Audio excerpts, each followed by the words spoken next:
Brian Koberger planeaba alegar en el juicio que no pudo matar a 4 estudiantes de la Universidad de Idaho. Su señoría, hemos presentado a un experto que cree que es probable que hubiera 2 personas, 2 armas. Estamos conociendo lo que ese experto y el de la fiscalía habrían dicho si el caso llegaba a juicio, y surgen nuevas dudas por sus afirmaciones. Les explicaré. Soy Angelette Levy y esto es Crime Fix.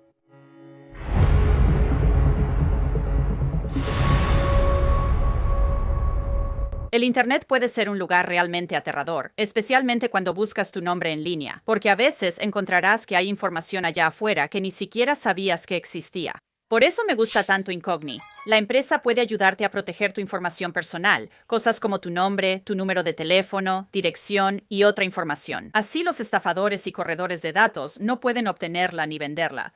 Regístrate en el sitio web de Incogni y expertos eliminarán tus datos. La configuración es muy rápida, solo crea una cuenta y autoriza a Incogni para que actúe por ti. Ellos se encargan del resto. Ahora tienen planes ilimitados. Con la función de eliminaciones personalizadas, puedes enviar enlaces específicos donde aparece tu información y los expertos en privacidad la eliminarán por ti. Así que, si te importa tu seguridad en línea y debería, recupera tus datos con Incogni. Usa el código CrimeFix para obtener un 60% de descuento en un plan anual. Brian Koberger cumple 4 cadenas perpetuas por matar a 4 estudiantes de la Universidad de Idaho. Ya hemos hablado varias veces de este caso en CrimeFix. Maddie Mogan, Kaylee Gonzalez, Shanna Cernodle y Ethan Chapin fueron brutalmente asesinados en King Road, cerca del campus, la mañana del 13 de noviembre de 2022. Hallaron una funda de cuchillo K-Bear con ADN de Koberger en la correa junto a la pierna de Maddie en su cama. Ella y Kaylee estaban juntas. La escena era espantosa. Estas víctimas fueron brutalmente apuñaladas. Shanna luchó por su vida y recibió más de 40 puñaladas. Kaylee tenía lesiones en dientes, lengua, cabeza y heridas de arma blanca. Algunas sugieren que pudo despertar y luchar durante el ataque. Ethan fue apuñalado en la cama de Shanna, muy cerca de donde ella fue atacada, y murió. Brian Koberger luchó por su vida más de 2 años, manteniendo su inocencia, pero semanas antes del juicio se declaró culpable. ¿Alguien le ha dicho que no diga la verdad al responder mis preguntas? ¿Hoy? No. ¿Alguien le ha ofrecido algún tipo de recompensa, aparte del acuerdo de culpabilidad, para que se declare culpable hoy? No.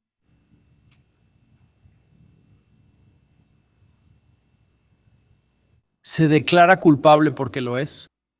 Sí, Los abogados de Koberger planeaban llamar a un experto que testificara que él no pudo cometer los crímenes. su señoría, hemos presentado a un experto que cree que es probable que hubiera 2 personas, 2 armas. La doctora Brent Turby, experta en reconstrucción de escenas del crimen y criminóloga, era la experta. El Estado tenía a otra especialista lista para refutar su testimonio. Paulette Sutton, experta mundial en manchas de sangre, aparece aquí dando una presentación años atrás. Hoy comentamos que solo la evidencia física nunca miente. Siempre te está diciendo la verdad, simplemente tienes que aprender a leer esa evidencia. Tanto Turby como Sutton serían testigos convincentes, así que esto dirían ambos. Sobre lo dicho por la doctora Turby acerca de 2 asesinos y 2 armas, ella señala señales de más de un agresor. No es razonable pensar que Ethan se quedara en la cama o despierto mientras atacaban a Shanna frente a él. La evidencia y el contexto sugieren un segundo atacante. Este tema se tratará después en el informe. Número de sospechosos. 2 sospechosos participaron en el ataque. Esto se demuestra porque se usaron varias armas y tipos de fuerza letal contra Kaylee, y que Ethan y Shanna parecen haber sido atacados al mismo tiempo. Esto contradice la teoría estatal de que solo una persona cometió estos crímenes, respondió Paulette Sutton. Ethan Chapin y Shanna Cernodle estuvieron cerca tras iniciar el ataque, según la evidencia, y sangre y ADN de Chapin bajo las uñas de ambas manos de Shanna Cernodle. Un agresor podría contener a dos personas que estén cerca una de la otra, especialmente si el agresor está armado. Un solo perpetrador puede usar varias armas y diferentes tipos de fuerza letal. Esto puede parecer irrelevante, ya que Bryan Kohberger se declaró culpable y admitió su responsabilidad. Nunca se le pidió, en su acuerdo de culpabilidad, dar detalles del crimen. El año pasado pregunté al fiscal Bill Thompson sobre esto, Usted dijo que la ley no puede obligarlo. a obligarlo a hacer una declaración formal. ¿Por qué no recibir una oferta de él? Ann, dejaremos que se declare culpable, pero necesitamos saber dónde está el cuchillo, cómo entró y que responda unas preguntas. ¿Por qué no pediste una oferta?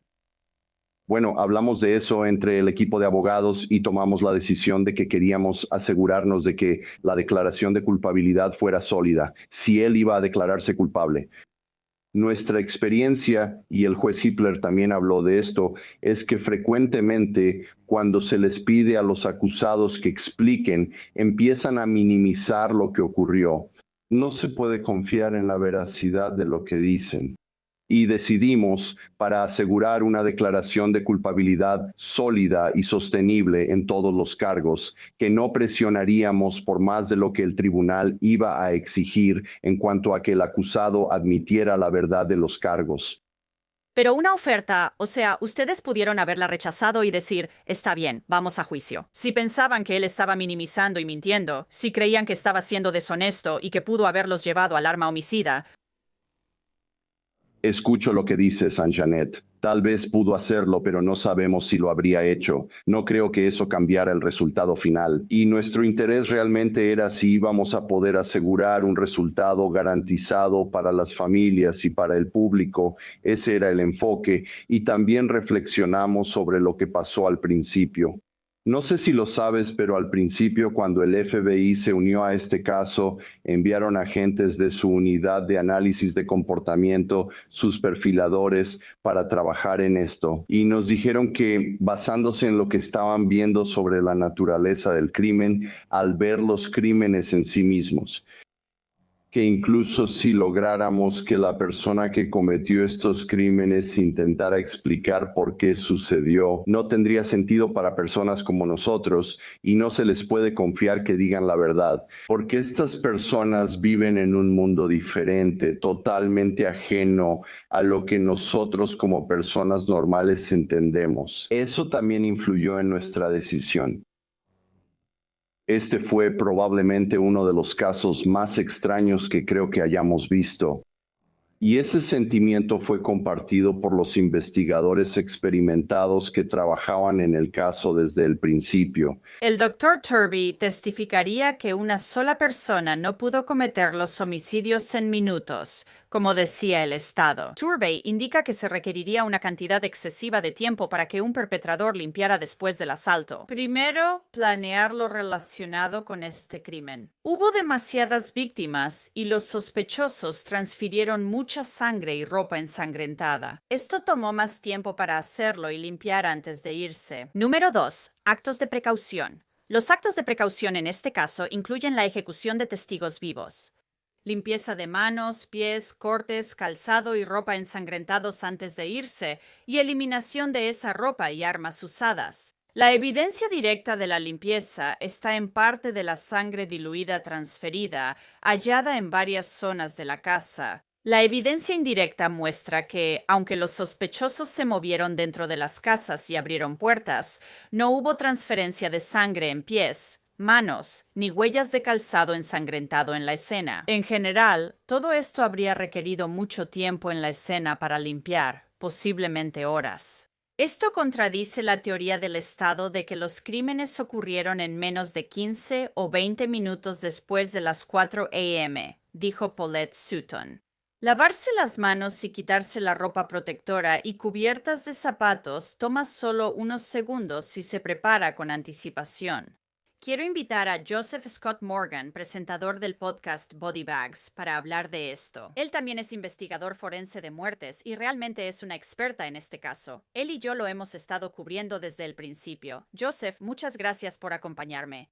Quiero preguntarte, porque hoy cubriremos varios temas. Quiero preguntarte todo esto sobre 2 armas y 2 asesinos. Por ahí es por donde la defensa iba a ir con esto. Claro, iban a decir que Bryan Kohberger no hizo esos crímenes.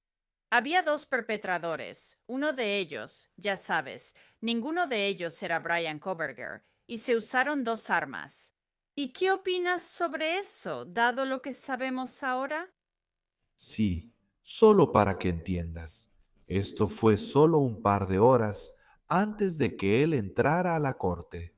Él todavía estaba presentando esta teoría, o se alegaba que, ya sabes, él iba a hacer eso. Ellos estaban tratando de aprovechar esto de alguna manera, y aún así, él entró a la corte y admitió estos asesinatos. Nunca he creído en la teoría de dos personas. Creo que la mayoría de la gente allá afuera, ya sabes, está de acuerdo en que fue él y solo él. Se puso mucho trabajo en este caso. Y escucha, yo estoy totalmente de acuerdo. Si la defensa tiene a otro culpable, creo que sería grandioso si pudieran nombrarlo, porque la realidad es que esa persona sigue afuera. ¿Cuánto valoras la seguridad pública? Si crees que hay alguien más allá afuera que cometió este horror, por favor dinos quién es. Porque obviamente tienes algún tipo de información que la policía no tenía y me encantaría verla. Me encantaría ver esa evidencia, aunque sea solo por esa razón, simplemente como base para los ciudadanos de esa zona, los ciudadanos de Idaho y de cualquier otro lugar. Dicen que son dos personas, así que ahora has aumentado la probabilidad de que estas dos personas puedan ir en direcciones separadas y cometer más atrocidades. Si tienes esa información, públicala para que todos la vean y beneficie a los involucrados.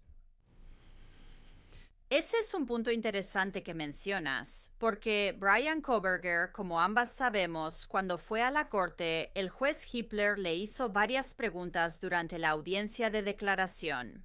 Como sabemos, no tuvo que declarar ni dar detalles sobre este crimen en el acuerdo de culpabilidad. Fue algo básico, solo un simple, sí, lo hice. Él dijo que hizo esto, y cuando se leyó la declaración de hechos diciendo que hizo estas cosas, no estuvo en desacuerdo con ninguna de ellas. Él dijo que era culpable. Ahora, tienes un buen punto ahí. Si hay alguien suelto, la defensa debería dar esa información si le importa la seguridad pública, pero a menudo dice que no es su función resolver crímenes. No, pero obviamente tienen una indicación de que hay otros implicados en esto, y lo que están diciendo tiene más peso que lo que ha hecho la policía, el trabajo que ellos realizaron, así que tienen más pruebas ahí. Así que si eso es evidencia sólida, de nuevo regreso a esto.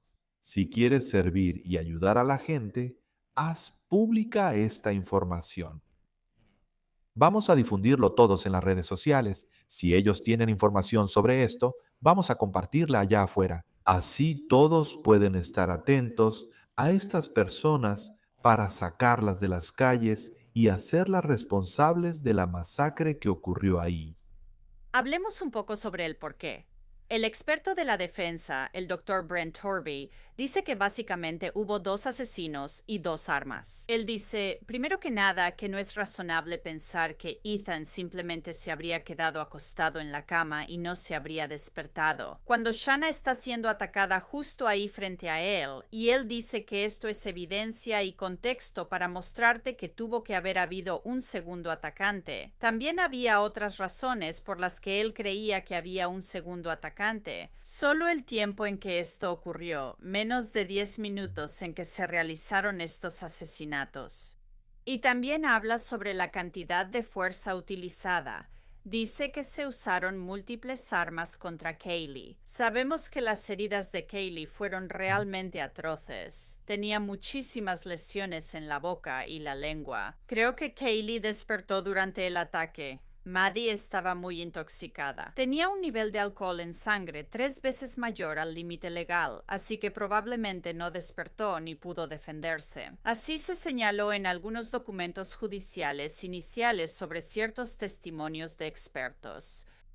Kaylee tenía lesiones horribles, aunque todos estaban intoxicados. Pero la experta del estado, Paulette Sutton, Dijo que básicamente hay evidencia de que Ethan y Shanna estaban en proximidad uno del otro, y ella dice que un solo perpetrador puede usar múltiples armas. Eso no implica que fueran varias personas. ¿Qué piensas? No. Eso no implica varias personas, pero aún creo que el cuchillo de combate Kebar es un cuchillo utilitario.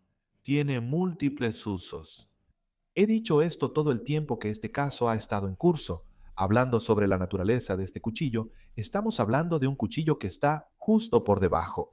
Creo que pesa un poco menos de 1 libra, o sea, 1 libra de peso, y mide un poco más de 7 pulgadas de largo. La hoja es de acero con canal para sangre y está diseñada para matar, pero también para ser utilizada en el campo. Puedes usarla como lo han hecho los marines para atrincherarse cuando no tenían una herramienta de excavación. La han usado para abrir cajas de carga.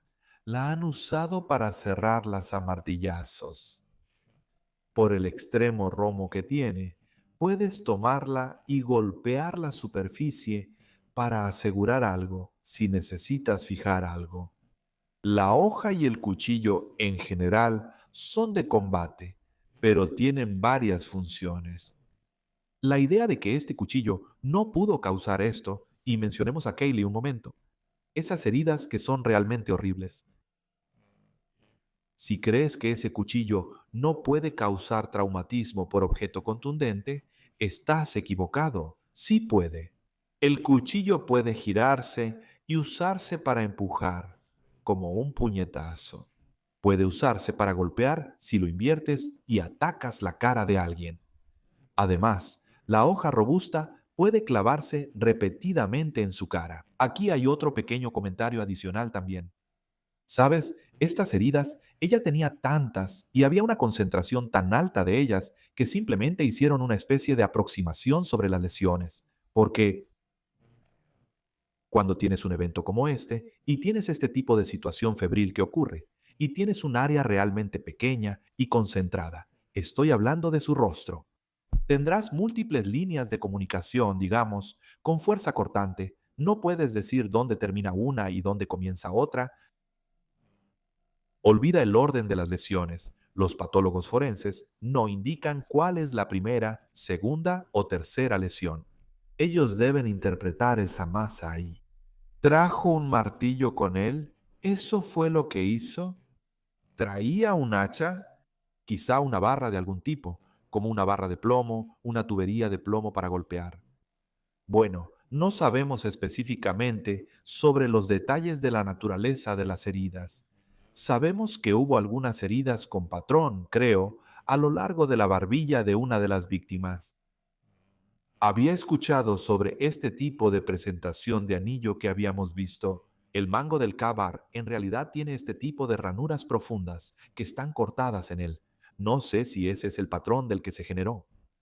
Pero aún puedes tomar esa arma, ese cuchillo utilitario, y utilizarlo de múltiples maneras. Todo eso puede terminar con un resultado letal. Así que un arma en realidad puede convertirse en dos armas debido a la forma en que puede usarse. Supongamos que estás sosteniendo el cuchillo de esta manera y lo estás usando. Digamos que la hoja está hacia abajo, pero luego alguien más te toma por sorpresa.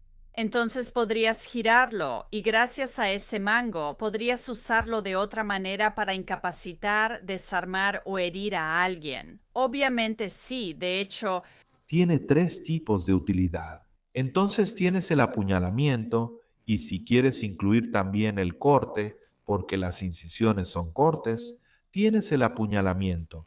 Cuando clavas la hoja en alguien, la giras y la envuelves. Si alguna vez has visto una película o algo así, donde alguien toma un rollo de monedas y lo pone en su mano para facilitar un golpe así, es el mismo principio.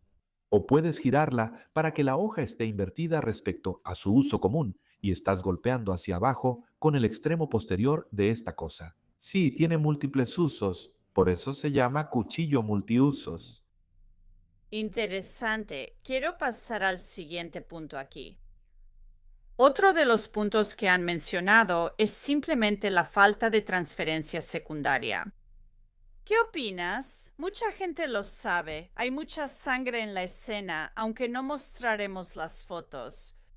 Hay mucha sangre en el piso de la habitación de Shanna. Horrible. Dependiendo de cómo se infligen las heridas y cómo cae la sangre y cosas por el estilo y cómo ocurren las lesiones.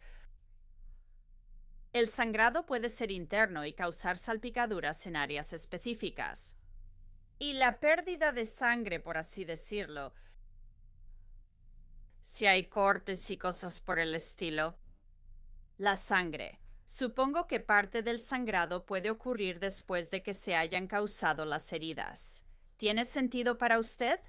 Sí, bueno, no hay huellas saliendo del cuarto de Shanna.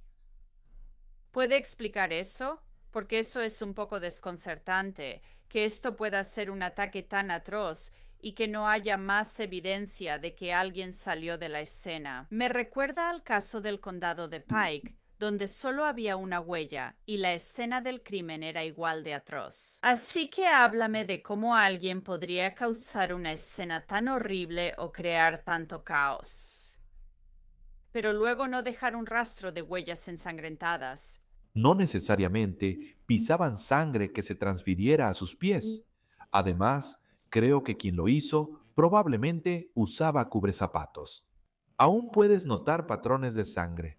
Si tienes cubrezapatos saturados, lo entiendo, por ejemplo, si trabajas en la morgue, que es un lugar muy sangriento. Ahí usamos cubrezapatos quirúrgicos.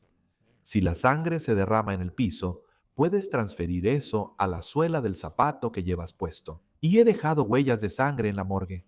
Está bien, es parte de la naturaleza del lugar, pero todo depende de cómo se deposite la sangre. Si regresas arriba, con estas dos víctimas, arriba con Kaylee y Maddie, mucho de esto ocurre en la cama ahora. Creo que la persona que hizo esto no tenía sangre encima. No, de hecho no importa. Desde el inicio mencioné que su auto era una escena del crimen rodante. Podemos hablar de ello luego.